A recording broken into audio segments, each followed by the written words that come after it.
குலதெய்வம் ஏன் முக்கியம்? இதுதான் நம்மளோட முதல் விஷயம். வணக்கம். நம்ம முன்னோர்களுக்கும் குலதெய்வத்துக்கும் நிறைய தொடர்பு உண்டு.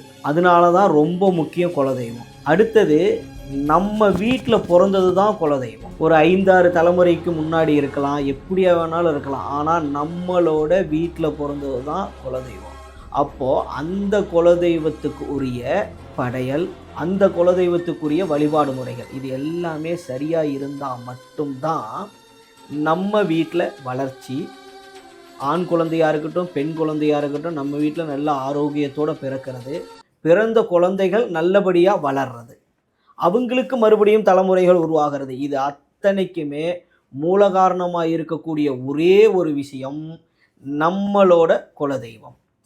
அதுக்கு நீங்கள் என்ன மாதங்களாக இருக்கட்டும், வருடங்களாக இருக்கட்டும், எப்படி வேணாலும் வழிபாடு இருக்கலாம். அது அவங்க இனத்தை பொறுத்தது, எப்படி வேணாலும் இருக்கலாம். ஆனால் அந்த வழிபாடை சரியாக செய்யணும். அது மாதம் கூடுறதா இருக்கட்டும், இப்போ திருநெல்வேலி பக்கம் கொடை கொடுப்பாங்க, அது வருஷம் ஒருக்கா கொடுப்பாங்க.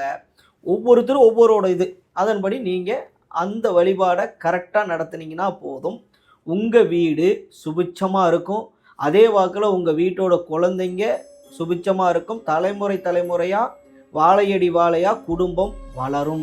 அதுக்கு தான் குலதெய்வம் முக்கியம். நன்றி, வணக்கம்.